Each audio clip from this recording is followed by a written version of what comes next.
Egunon guztioin, Euskaltzain burua, Euskaltzain jaun-andreak, urgazleak, orezkoak, hainbat erakunderen izenean etorri zareten ordezkariak, Juan San Martinen zenideak eta lagunak, herritarrak, jaso ezazue Eibarko udalaren ongietorririk zintzoena. Juan San Martinek bihar, San Juan bezperan 100 urte beteko zituen eta haren gorazarrez ekaineko batzarra Eibarren egitea eskatu genion Euskaltzaindiari. Euskara izan baitzuen bere bizitzaren ardatz nagusi eta hizkuntzaren bidezidorretik abiatuta kulturgintzaren esparru zabaleko beste hainbat egiteko bezarkatu zituen. Jakinmin benetako batek bultzatu zuen bere jaioterriko gauzak ezagutaraztera, arrateko kanta zaharretatik hasi eta Eibarko tailerretako euskara teknikoa aztertzeraino. Hauxe zioen 1976ko artikulu batean. Gure gurasoak zertan ziardutenik gabe jardun ziran egunean egunekoa betetzen, eta hizkuntza eurengan sustraituta zegoenez kultura eta teknikak gaiak be euskeraren bidietatik eroi zen. A esan herrigintza, herri bizitza baino. Nekez topatuko dugu hizkuntza bat sustraituta dagoela esateko hori, baino definizio egokiagorik, herriko bizitzaren parte izatea. Jakingurak eraman zuen Eibarko Klub Deportiboaren liburutegia sortzera.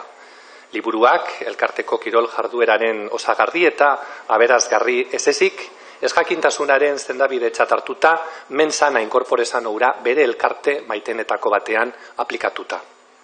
Etnografia, historia, artea, literatura, musika, ezerrezitzaion arrotz suertatzen gure herrikideari, zirrikitu nahiko ireki zituen eta maratila asko ipini, ordura arte gutxitan zabaldutako ateetan. Gerora, ikerlari gazteek eta baita izen handikoek ere, haren ari puntatik tiraka, ondu eta landu dituzten hainbat eta hainbat gaitan.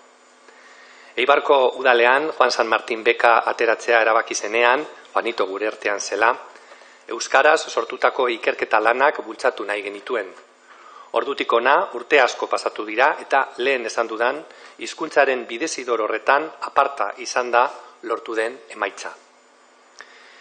Gizon aurreratua genuen San Martin 1975ean nazio batuen erakundeak emakumearen nazioarteko urtea ospatu zuela eta emakumeek euskal literaturan zuten presentzia gutxiaz aritu zen artikulu batean eta Bizenta Mogel idazlea goraipatu ondoren zera zioen.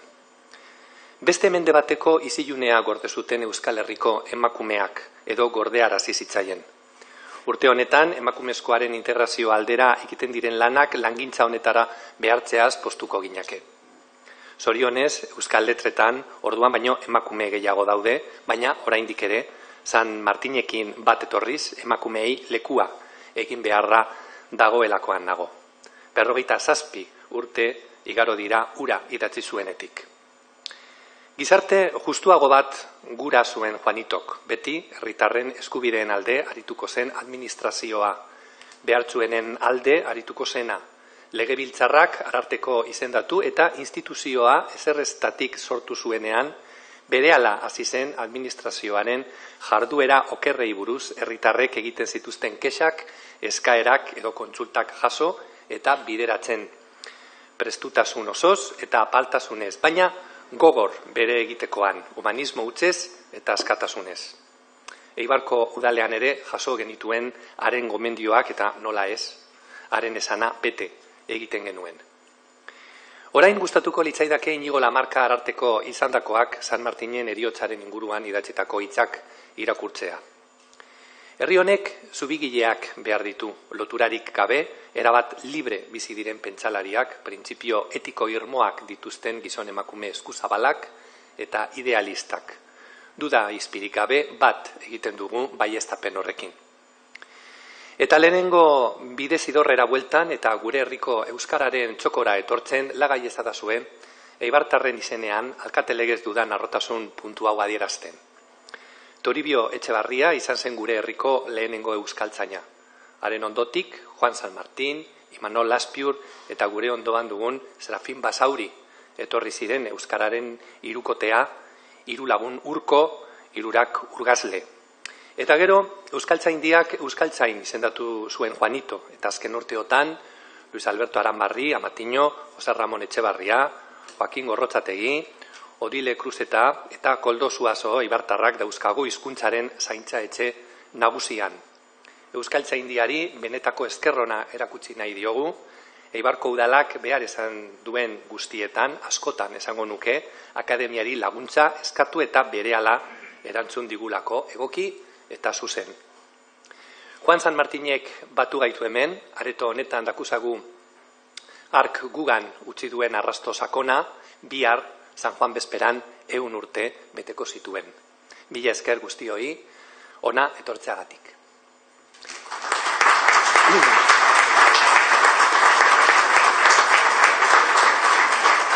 Eta orain, Andres Urrutia, Euskaltzain buruari pasauko diotitza. Andres, nahi duzunean. Egunon guztioi, agurtu dezadan lehendabizikoz Jon Iraola, nire alboan dagoena, Eibarko alkatea. Baitere alkatearekin batera zinegotze guztiak eta nola ez Eibarko herritar guztiak. Horrekin batera, nire ustez beti banaezinak izan direlako, Juanito San Martin, guretzat Juan jarri dizue eta jarri dugu karteletan, baina harentzako eta hurbiltasuna berak eskaintzen zigun hurbiltasun horretatik abiatuta, esango nuke Juan San Martin garrantzitsua izan da gure historian. Horrexegatik gogoratu nahi dugu gaur eta nun hobeto Eibarren baino eta norekin hobeto Eibarko herritarrekin eta udalarekin batera. Oien San Martin semea eta familiakoak agurtu behar ditut. Beraiek badakite zer nolako estimutan izan dugun beti Juanito. Beti izan da guretzat gidari bat, beti izan da guretzat eredugarria. Hemen gauden Euskaltzain oso askorentzat, lorratza eta bidea markatu ziguna, eta nola ez, eskerrak eman beharrean gaude. Agurtzen ditut, modu berean hemen zaudeten hainbat elkarteren ordezkariak, eta nola ez, islariak gero berehala izango duzuena ekitaldi honen aria garatzeko aukera. Alde batetik, Luis Alberto Aranberri Euskaltzain ohorezkoa, sorlekutik sorlekura, Ibartar bera ere, eta eskainiko diguna, eta nola ez, Javier Kaltzakortaren Euskaltzain osoa, Juan San Martinen gazetako lanak, zirikadak eta estenkadak. Agurtu eta postu ikusten ditudalako hemen Euskaltzain ohorezkoak, Euskaltzain osoak, Euskaltzain urgazleak, Euskaltzaineri edo Euskaltzaineren laguntzaileak eta bestelakoak guztion artean egiten baitugu Euskaltzaindia eta guztion ekarpenak beharrezkoa baitira gure akademia hau aurrera eramateko. Akademia hitza aipatzen dudanean ez nuke nahi, eta azpimarratu nahi dut hori, zerbait urrun, zerbait goi mailako olako leku ez ezagunetan dauen zerbait, ezpada herritarrekin egunero lan egiten duen erakundea. Eta erakunde horrek egunero lan egin behar duen horretan herriarekin batera egin behar du, herriarentzat eta herriarengandik jasotzen duena berriro herriari emanez, bere lanaren bitartez eta bere nolabaiteko ikuskaritzaren bitartez. Baina azken hitza euskarari dagokionez herriak du. Eta herri horrek dauka nik esango nuke gidaria, gidergoa eta baita ere lidergoa. Eta herri horri egin behar digu kasu. Juan San Martin ezaitatea, Juanito hori nahi zuen, argi esaten zuen gainera. Eta nik uste Juanito gainera horretan oso zubigile hitza aipatu da hemen. Zubigile ez bakarrik iritsi desberdinen artekoa, ez bada garai desberdinen artekoa. Juanito behar bada aparteko lekukoa da, gerra osteko garai latzetatik etorrita, arantzatzuko denbora horretara eta arantzatzuren osteko denbora horretara. Horietan guztietan, Juanito beti euskararen bandera atera zuen. Ezen banderizoa, euskararen bandera atera zuen. Eta bandera horri segida emateko gaude gaur hemen. ia lortzen dugun guztion artean, eta batez ere urrengo belaunaldi guk ere bandera hori ematea beraie jarraitu dezaten gure aurretiz etorri den bandera eta guk saiatu edo aleginak egin ditugun bandera hori zaintzeko eta bandera hori hobetzeko eta bestei pasatzeko. Eta besterik gabe hitza emango diot Luis Alberto Aranberri Amatiñori, sorlekutik sorlekura bere hitzaldia emateko, 20 minutu eman dizkiogu eta eskatu diogu zehatz, soli eta zuzen izan dadila.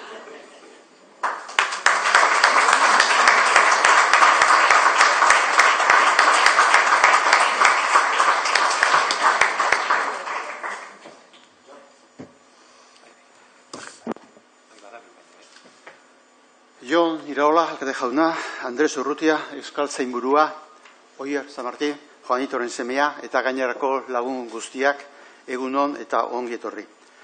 Juan San Martinek biltzen gaitu gaur hemen, gaur betetzen dira eta horrela kogan nengoen orain arte, gaur betetzen dira eta egun urte Juanito jaiozela, naiz eta zenbait lekutan bihar jaiozela agertu.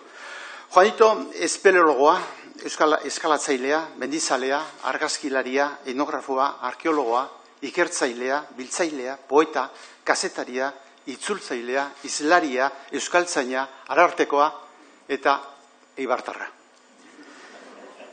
Ezin gero, 20 minutuan, Juan San Martinen guztia laburbildu. Besterik da gainera asmoa. Euskaltzaindiak ez ditezkatu handik eta mendik korta pegarik egitea, ni neuk gertutik ezagutu nuen maisuren berri ematea baino. 18 urte nituenik Juan San Martin ezagutu nuenean, berak berriz 42, gure ama zenaren sasoikoa. Garai garrantzitsua Juanitorentzat. 73an Maripaz Ibeazekin ezkondu zelako eta urrengo urtean lehen semea jaiotzeaz gainera osoko euskaltzain izendatu zutelako. Ni berriz ordua lanean hasita, Eibarko lehen kronikak zeruko argiarako egiten. Gure gertuko harremanak Frankoren azken hamarkadan izan ziren, kostata zetorki egun demokraziaren atarian. Ondoren, nik kazetaritzaren profesionalaren bide hartu nuen, Bilbon eta bera Hondarribira joan zen bizizatera. Ezin gero ahaztu Juanito eta Maripaz bikotearen Mekolako etxean sartu eta hango liburu mordoa. Araza guztiak liburuz gainezka egotiaz gainera, ale pilak zeuden pasilloan zehar, lurrean metatuak, ezker eskuinez hanka artean. Antxe ikusi nituenik lehen aldiz 18. mendeko liburuak, Kardaberaz, Mendiburu, Astarloa, Aita Bartolome, Asteazuko Agirre eta gainerakoak. Apaletara eskua luzatu eta 200 urteko liburu zaharrak irakurtzeko eta usaintzeko aukera. Liburu zaharrez gainera, galzorien ziren baserri tresnak eta zeramika zaharrak ere begiztan zeuden Juanitonean. Eta ez etnografiaz bakarrik, baita arkeologiaz ere. Esaterako, Eibarko Korosta Beina baserriko soroan Maria Jarzak aurkitutako arrizko aizkora Juanitoren mai gainean ezagutu duenik arantzadirentzat txostena prestatzen ziar duela. Ez pentsa gero orain 50 urte normala zenik arkeologia txostenak euskaraz egitea. Mende erdi geroago, agiria irakurri besterik ez dago konturatzeko, San Martinek euskal neolitikoaren berri zekiela ordurako eta ezagun zituela Arantzadi, Barandiaran eta Eguren ikertzaileen gerra aurreko induzketak. Demokrazia indarrean jarri arte, jardun nintzen izeruko argiarentzat lan egiten eta beti izan nuen Juanitoren laguntza. Juanitok aparteko kontaktu zerrenda pertsonala zuen ni moduko gazte hasi berriarentzat sekulako altxorra zena. Harreman nahien lekuko da Juanitok 78an argitaratu zuen 400 euskal idazle garaiki den lehen katalogoa. Eta idazleen datu ez gainera, egun da 50 inguru argazki Indalezio Joangurenekin batera, berak ateratakoak, eta Antonio Valverdek, Anton Valverde kantareren aitak, eskuz egindako marrazkiak.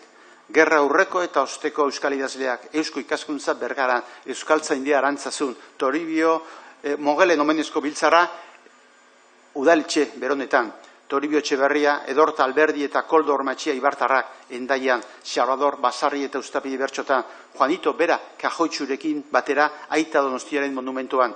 Ez dok 13 taldekideen lehen diskoak. Juanito izan zen gerra osteko lehen euskal gizartearen lehen kronista. 78an ez zegoen Googleik, baina Juanito zegoen. Esaterako, gaur egun sartu bai Wikipedian, Koldo Michelena eta agertzen den irudia, Juanitok orain 55 urte bere kontaktu bilduman jasotako irudi berbera da. Juanitok lana banatzen ere bazekien. 72an Donostiako Hoja Elunezko zuzendariak dituzidan eta 15ean behin bertsolaritzaz idazteko eskatu ezean. Juan San Martinek komentatu ziola eta bertsolaritzaz nik? Artean bertsolari saioak antolatzen ibilie baino enditzen barren. Juanitori deitu nion, benetan uste ote zuen, ni bertsolaritzaz ezer ganorazkorik idatzi oten ezakeen. Eta berak erantzun, bertsolaritzaz idaztia ez dok bertxotan aztia. Bertsolaritzan atzian historizia dauk. Tradizioa, kulturia, ahozko literaturia. Ez badakik, ikasiko dok. Gainera, ez dok ba kazetari izan nahi. Kazetari xok dakisinaz bakarrik idatzi behar izango balebe. Juanitoren zentzu praktikoa. Juanito San Martinen eskutik esakulako arrastasuna izan nuenik, hainbat euskaltzainen artean albiste bila aritzeko. Aita Billasante, Jan Arixelar, Koldo Michelena, Alfonso Irigoyen, Juan Mari Lekuona, Patxi Altuna, Jose Mari Satrustegi, eta beste hainbatekin aurrez aurre hitz egin eta eure mezua jasotzeko aukera izan nuen 20 urte baino ez nituela. Euskaltzainaren buzoia neukanik, Mekolan. Amama zen Juanito lagun izatea, orduko influenzerra zen. Orain, nekez ulertu daiteken egoeran bizi zen Euskaltzaindia. Ez zuen diru zarrarik, eta eskazia gainitzeko, 78an Euskaltzaindiak herriz-herri zabaldu zuen 8 orrialdeko eskabidea. Erakundearen helburuak eta egitekoak azaldu ondoren, eta ez soilik hizkuntza kontuak baita ere, bertsolaritza txapelketak, euskalduntze eta alfabetatze ikastorak, literatura sariak, eta beste, Euskaltzaindiak ate joka diru eske jarri behar izan zuen. Euskal Herrian bada dirua, esan zuen Euskaltzaindiak, lotxa hondirik gabe. Eta nun galdu naiz. Hizkuntzaren balioaz bada kontzientzia solia. Hizkuntzaren ganako ardura eta kezka ere ez dira falta. Nola uler daiteke orduan hizkuntzaren alde lan egiteko daukagun instituzio bakarrau egoera larri honetan egotea? Zalantzarik ez gero, Euskaltzaindia osoaren diru eskabide publikoaren atzean Juanito zegoela. Ez soilik akademiaren idazkari nagusia zelako, baitere eibartar moduan oso funtzionala zelako. 10 urte geroago, 78ko ustelaren 18an, Euskaltzaindiak 40.000 lagun bildu gintuen San Mamesen, bai euskarari ekitaldian, baina antolatzeien lelo laburra, bai euskarari izan bazen ere, aldarriaren azpian zegoena zera zen, bai dirua euskarari. Antxe amaitu zuen Euskaltzaindiaren diru falta kronikoak. Aita Billasante, 70ean hautatu zuten Euskaltzainburu eta ondoko hamarkadan Euskaltzaindiak sekulako aurrerapenak egin zituen hainbat alorretan. Besteak beste, euskara idatziaren batasunaz gainera, Euskal Akademiak helburu handi bi lortu zituen. Lege onespena eta gizarte babesa. Legearen aldetik, 76ko errege dekretuak Euskal Akademia legeztatu zuen. Hain zuzen, errege dekretu deiturak hainbat kritika eragin zuen. Baina Juanito Errepublika Zaleari ostera ezion buru eusterik sortu, bat ere gero. Berak, lasai asko esan zuen moduan, errege dekretua? Tira, gaitzerdi. 3. Errepublika ere etorriko da, lehenengua eta bigarrena etorri ziren bezalaxe. Eta errege aipamenak amaituko dira noiz edo noiz. Ia 50 urte joan dira Juanito kalakorik iragarri zuenetik, eta oraindik ez da 3. Errepublika etorri. Baina tira, martxa honetan denpora kontua besterik ez da. 76ko errege dekretua aipatu dugunez, ezin ahaztu Euskaltzaindiak Abadiño antolatu zuen prentsaurrekoa. Legeztapen ofizialaren berri emateko. Orduko prentsaurreko guztiak, bezalaxe, Euskaltzaindiaren ura ere gaztelaniaz izan zen. Euskal munduan ari ginen laukatu izan ezik kazetari guztiek erdeldardunak zirelako. Egun hartan, prentsaurreko amaitu horretik, ausartu nintzen izatera, euskaraz galdetzeri bal dago, eta Euskaltzaindiaren idazkari nagusiak erantzun zidan, bai, jakina. Ara nun, Euskaltzaindiak sekula emandako lehen euskarazko prentsaurrekoa eibartar biren artekoa izan zen. Gizarte babesa eta jende aurreko onespen aipatzerakoan ezin ahaztu 1970ean hartu zuela indara seme alabei euskarazko izena jartzeko joerak. Orduko epaitegiak balintza bi eskatzen zituzten jaio berriei euskarazko izena jartzeko. Erdal itzulpenik ez izatea, hau da, Jon ezin zen jarri, Joan izan behar zuen, eta itzulpenik ez zuten euskal jatorrizko izenak benetako izena zirela frogatzea. Alegia, Unai izena da, baina zergatik da pertsona izena. Eta lehen dokumentazio lan ura euskaltzaindiak ziurtatu zuen Jose Mari Satorustegi eta Juan San Martin tarteko. Hain zuzen, Unai izenaren lehen azterketa sakona Juanito berak egin zuen 1971. Eta bera frogatu zuen Fontes aldizkarian, 13. mendean bazela Unai izeneko euskaldunik eta Unai izen erabili izan zela Euskal 7 herrialdeetan 600 urtez jarraian gutxienez 19. mendea amaitu arte.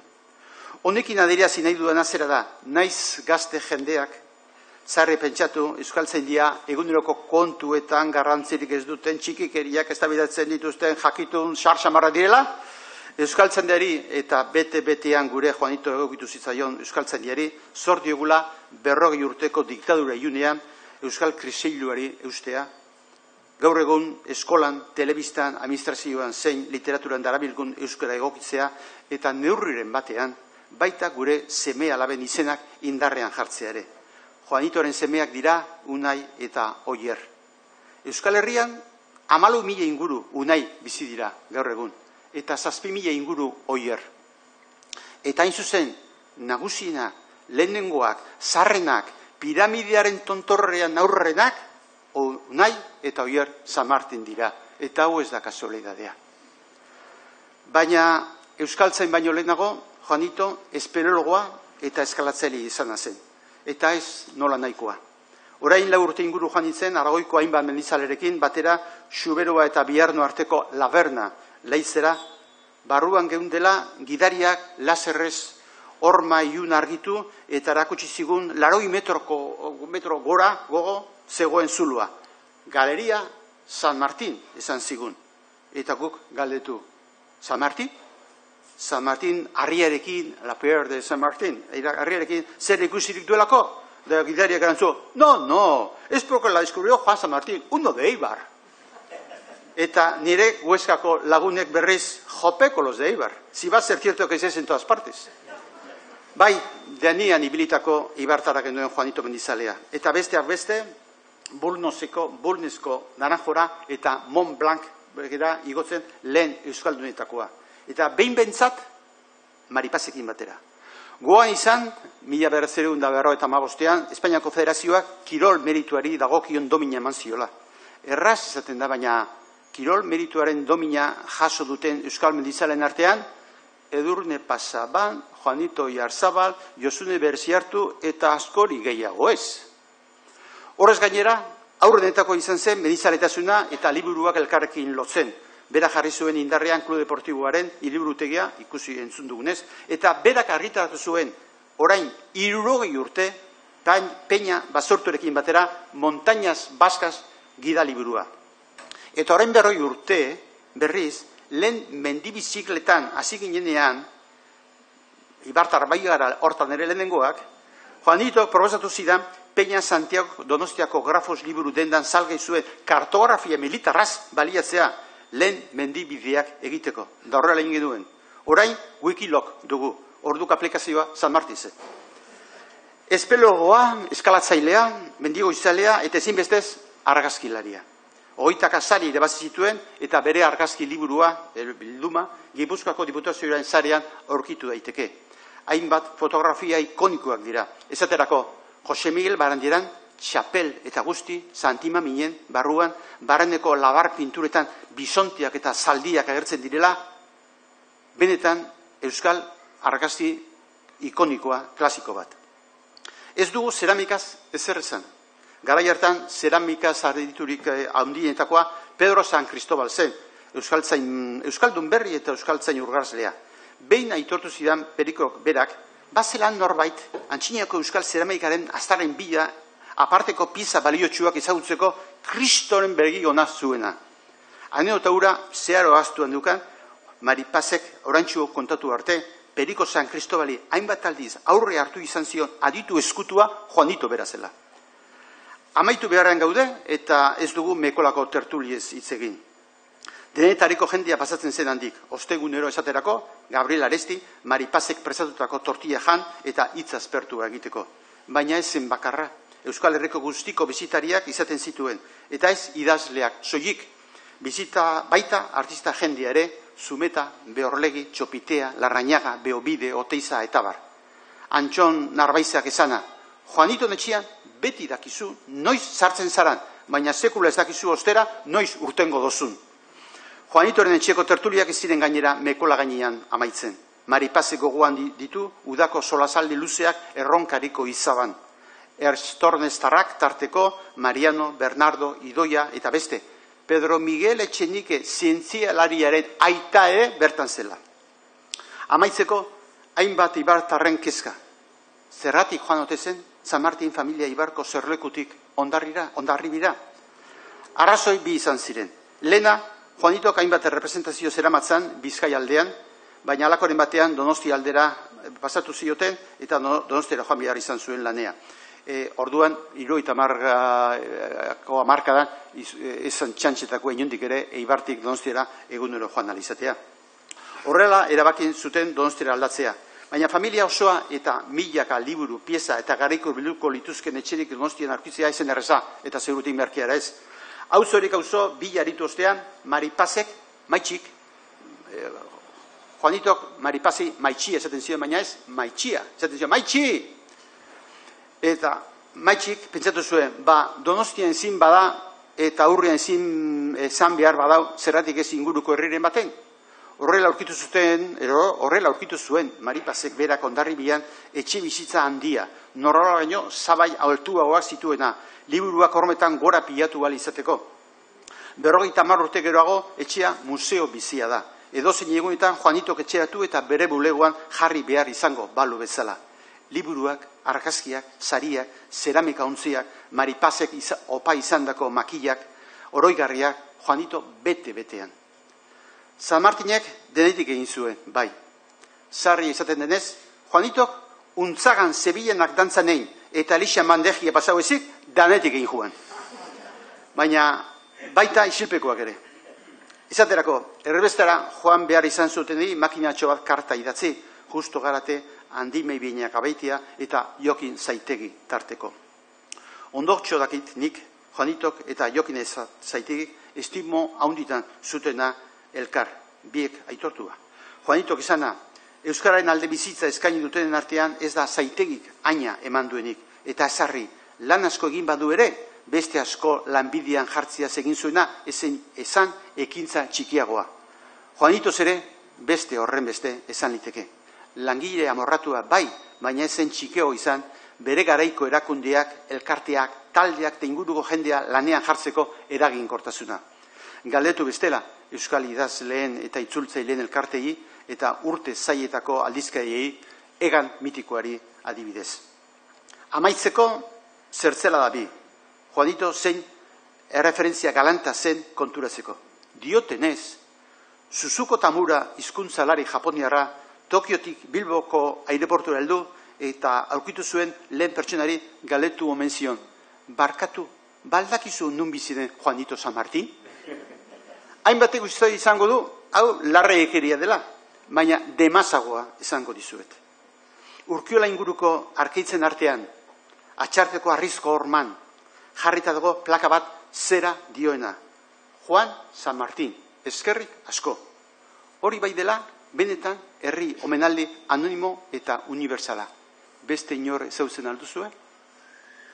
Behingoz, amaitzeko, bada Juanito poetak, Otxalar poetak, gustuko zuen 19. mendeko olerkia. Elizanbururen sorlekua utziz geroz.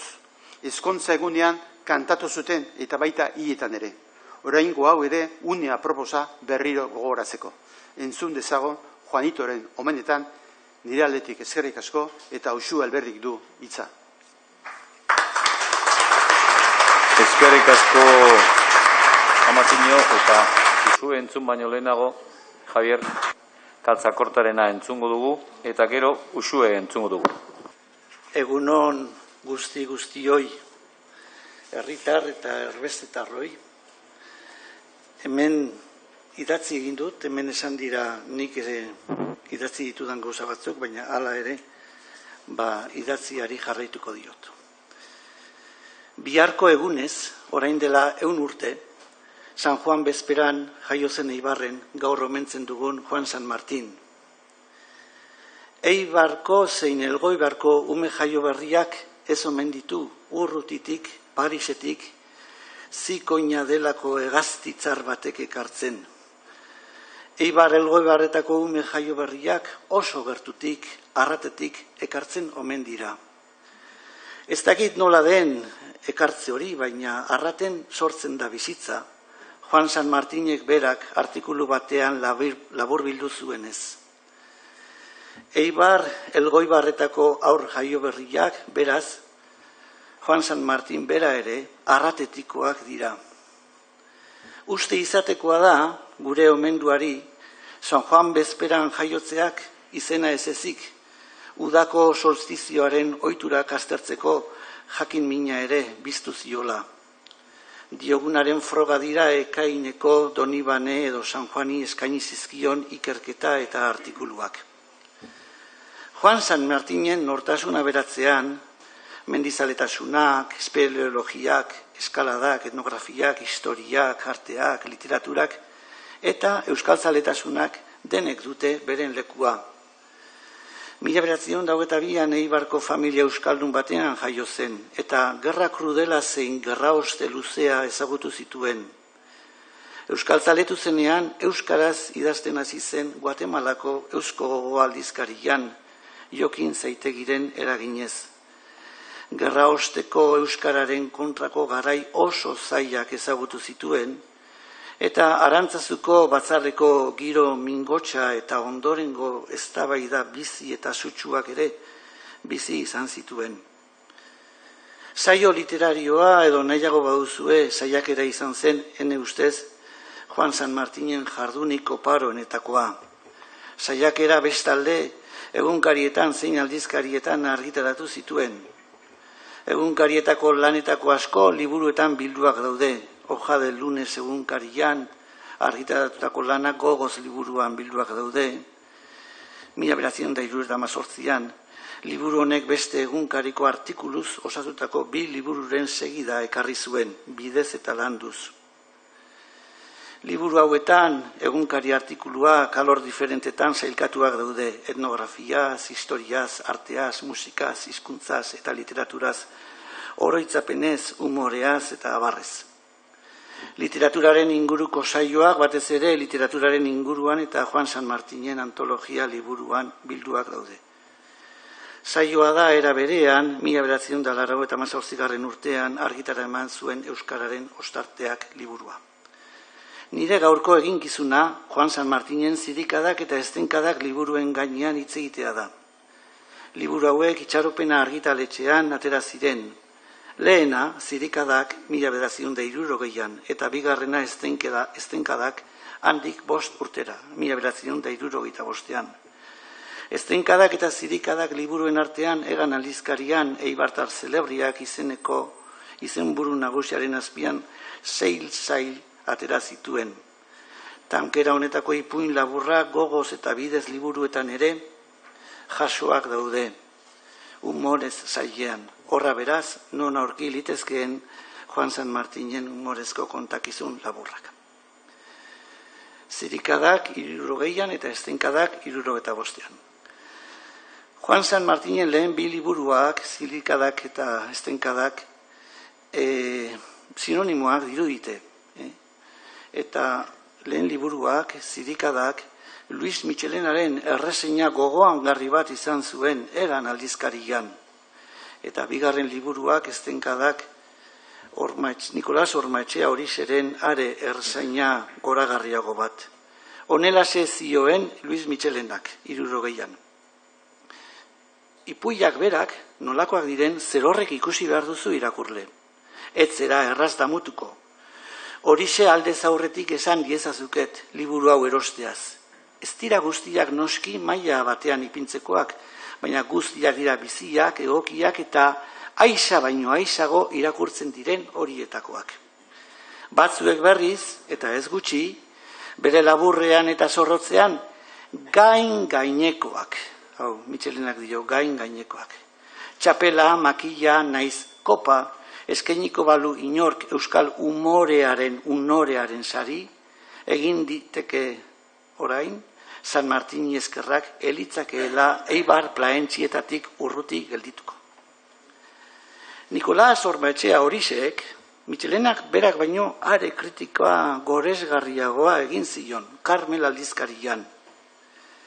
Gainera, Orixeren kritika Bizkaiko euskaraz dago, eta behar bada, Orixek idatzi zuen azken kritikatako bat izango da, handik urtebete baino gutxiago hil baitzen. Honela dio Orixek Bizkaiko euskaraz. 10 urteotan, idazle berrien gandik urten daun liburuetatik, ez todaz guztiak irakurri, hau bakarra irakurri dut atzeginez. Eta atzegin haundiz. Beste guztiak eskuetatik jauzi jataz. Agaitik edo negaitik. Hau hasita buka, ia arnasa hartzeko astibaga, noizean behin barrez sarkutzak estutzeko, eta noizean behin oharkizun notak hartzeko. Eta burua eta bihotza burruka. Batak asealdi bat hartu gura barreka, eta besteak ikasita apuntat gura. Hau egia da irakurle, bapere hau berokeririk baga. Mitxelena eta Orixeren hain kritika honek, zer ondorio izan zuten. Euskal idazle bat auspotzea, euskal idazle bat euskal literaturaren baratzera ekartzea. Kritika on horiek eragina izan zuten Juan San Martinengan eta ipuin umoretzuen hildo berean beste liburu bat idatzi zuen handik, argitaratu zuen handik 5 urtera. Bigarren liburu honek, Zirikadak liburua baino harrera hotzagoa izan zuen. Juan Garmendia Zeleta, Arantzazuko aldizkarian argitaratu zuen erreseina bakarra ezagutzen dugu. Fernando Plaentziatarra. Zirikadak eta estenkadak liburuak izan zuten ordea lehenago beste abiaburu bat. 1957an atera zen Fernando Plaentziatarra. Liburu honen izenburua bati baino gehiagori neurri handi batean ezaguna egingo zitzaion. Fernando Plaentziatarra izenburua hurbil dago Gregorio Mujikaren Fernando Amezketarra liburutik. Bietan, persona izen bera delako, Fernando, eta ez Fernando, eta persona izen honen ondoren gentilizio antzerakoa delako, batean Amezketarra eta bestean Plaentziatarra. Gregorio Mujika ormaiztegitarrak 1925an atera zuen Fernando Amezketarra, bere ateraldita gertaerak liburuarekin euskarazko irakurle kopurua ugaritu zuen. Bestela esan, euskaraz irakurtzera ohituak ez zeuden hainbat euskaldun euskaraz irakurtzera zaletu zituen. Hitz batean esateko, euskal irakurleak irabazi zituen. Zenbait urte lehenago Ebaristo Gustintzak irikinok egin zuen bezalaxe. Gregorio Mujikaren Fernando Amezketarra eta Jon Etxaidek atera zuen Fernando Plaentziatarra izenburuan ez ezik, liburuaren mamian ere bat zetozen. Bi liburuak herrian aho-zaho kontatzen ziren ipuinaz osatuak zeuden. Gregorio Mujikaren Fernando Amezketarra liburuan, Bizkai Gipuzkoetan, batez ere Gipuzkoan zehaztuko luke batek baino gehiagok, kontatzen ziren ipuinak biltzen ziren. Fernando Plaentziatarra liburuan ordea, liburuaren portadan datorren bezalaxe, Plaentzia ibarretan bildutako ipuin sorta zetorren. Fernando Plaentziatarren egiletzat liburuaren azalean datorren bezalaxe, Etxaidetar Jon zen. Liburuaren portadan ordea autoretza bi izenen artean banatzen da. Ona hitzez hitz zer datorren. Biltzailea San Martindar Jon eta tajutzailea Etxaidetar Jon. Jon Etxaidek beraz, Jon San Martinek bildu zituen kontakizunak Gipuzkoako euskeraz jarri zituen. Ipuinen biltzailea ordea nor zen argi dago, San Martindar Jon. Ona hemen zer dion, hitzaurrean Jon Etxaidek. Beraz, liburu hontan bildu ditugun ipuin sorta plaentziatarren gogo arnasa dela esan diteke, nire lana beroien biltzea. Edo beki mintzatuz, norbaitek bilduak literatur soinekoz apurtxo bat jaztea. Eta Fernandoren izenpean esartzea izan da soilki ipuinen mami eta jario eta gatza plaentziako herriarena baita. Zirikadak eta estenkadak liburuak. Fernando Plaentziarra zirikadak eta estenkadak liburuak bat datoz kontu batean, baino gehiagotan.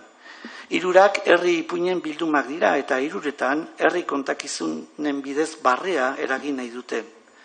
Eibar eta Plaentzia herrietako umorea ahoz kontatzen ziren kontakizunak berez gatz eta piperrarekin eman nahi izan zituen Juan San Martinek. Zein ispilu edo eredu izan zituen Juan San Martinek euskal literaturan liburu hauek ateratzeko? Galdera honen erantzuna neurri handi batean Juan San Martinek berak emango digu umorea euskal literatura lanean, 1962an. Honela se dio Juan San Martinek. Ipuietan, zerbait gehiago eginda, Fernando Amezkatarraren sustraiak eman izan dute bere frutua. Musikaren Fernando Amezkatarra ipuin bilduma zer esanik ere ez, euskal umorearen libururik onena edo onenetakoa dala. Inork behar balu, itxaropenak du inoiz bukatzen ez dan edizio hori.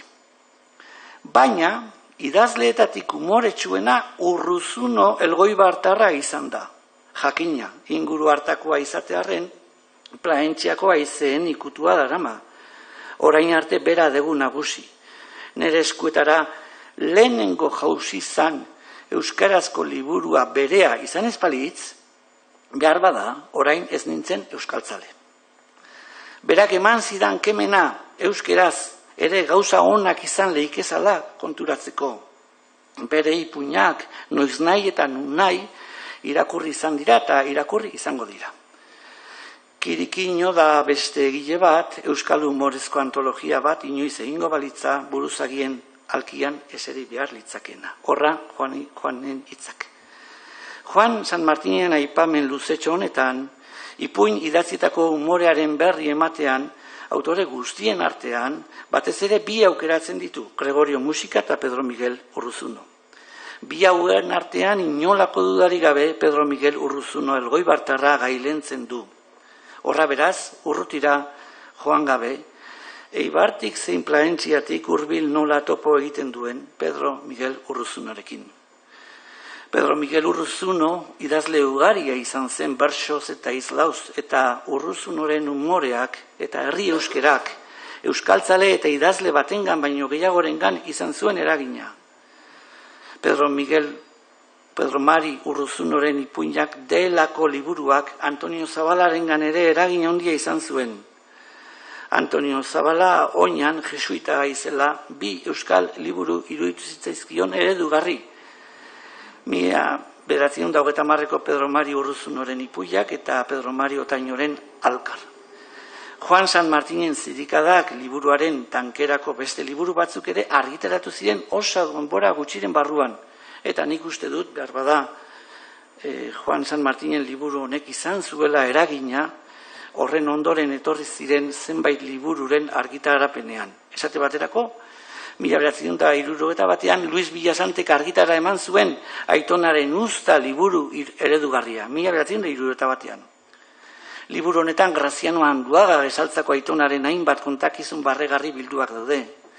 Kontakizunak gehienak laburra dira eta herri bateko gizon argi baten jakinduria eta umorez hornituak daude.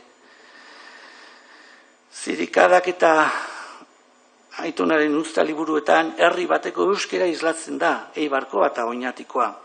Bi herriak bestalde, Gipuzkoakoak badira ere, batez ere Bizkaiko euskaradunak direla esan liteke. Zirikadak liburuaren tankera duen ipuin umoretzuz osatutako beste liburu bat, Vitoriano Iraolaren Agroitzak eta beste ipuin asko. Hau ere, 1962an publikatu zuen Antonio Zabalak. Jakina, ipuinak askoz lehenagokoak ziren, baina behar bada zirikadak horrek eragin zuen tankera horretako liburuak publikatzean. Eta honekin bukatzeko, aipadezadan, Juan Jose Arrizabalaga, Markina Zarra kontu kontari liburua, ipuin barregarriz eta umoretzuz osatua dagoela, eta hau gerokoa izan arren, behar bada liburu honen tankera handia dauka. Bukatzen joango naiz, eta behar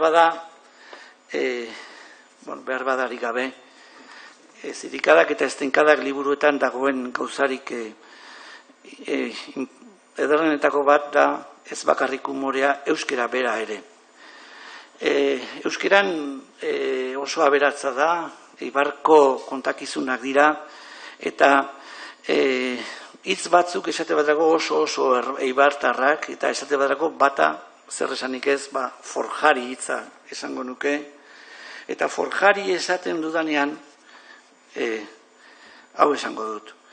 Eibarko hitz jator bat forjari dugu, forjarien kanta okerrezpanago Juan San Martinek ezagutzera eman zuen eta Oskorri taldeak 4 haizetaratu. Kanta horren berri lehen aldiz, Parisko Igela aldizkarian agertu zen. Nork bidalia zen esan gabe, 1962an.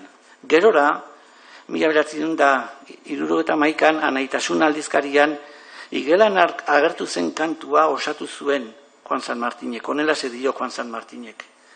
Bersolarien kantetatik aparteko batzuk ere kantatzen ziren.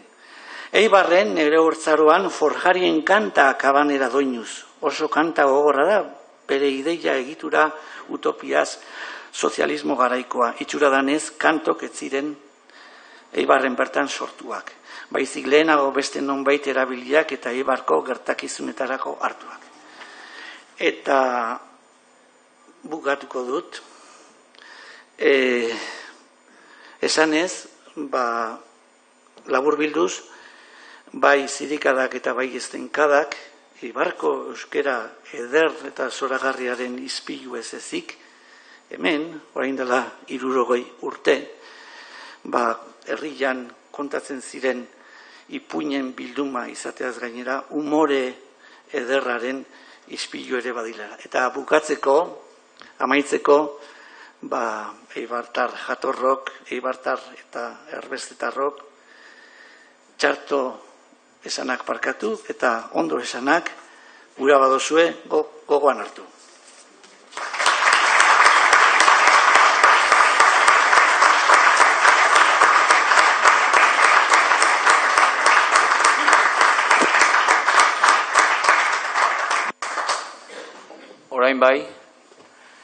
Orain txanda eskerrik asko bi islarioi, zuzen, zehatz eta 20 minututan sartuak.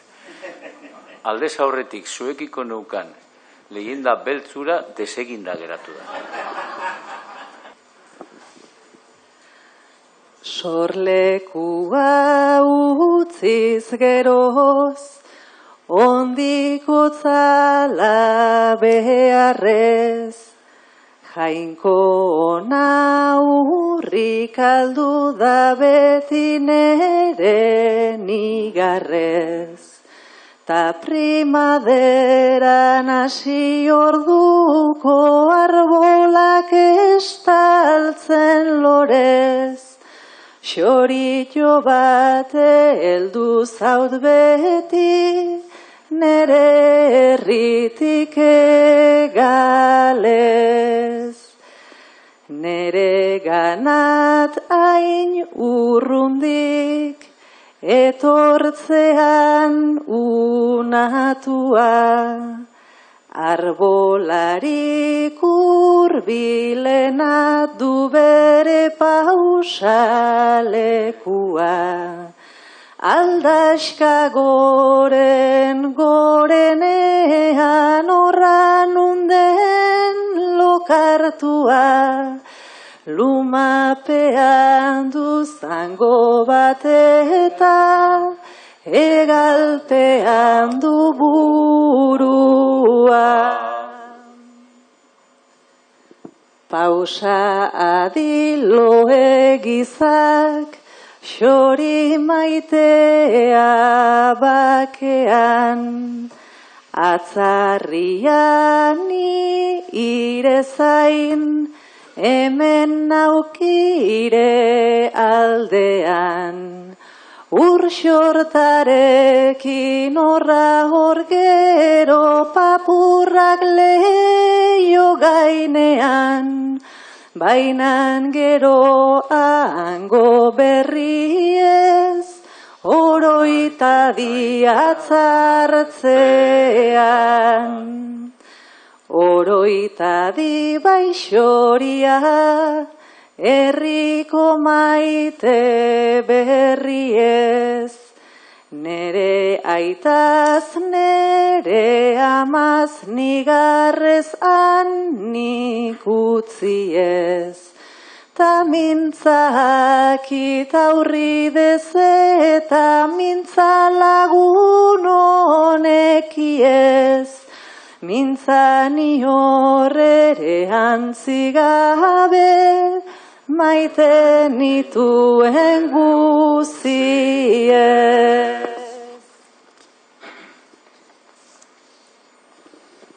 Atzarra di atzar bada, berriketari abila, nere beldurri zangabe jinakiturbil urbila. Ene leiuan izan ez erradak isil-isila, ta izan ere unatekoan sola sordainaren bila. Xoria loa golarik ikaran nago kaldean, ez alduk zori gaitza maite nautenen artean. Ala balitza otoi xoria berriz herrirat heltzean, lore joren bat nigar batekin, pausazak tonba gainean. Xoritoa joan denean, ostoak eror denboran, berriz etorrez dadien, beldurrez nago ikaran. Ehiztaria ikartzen baduk nire xoria saretan, utzak utz otoi gaixoa libro, berriak ekar ditzada.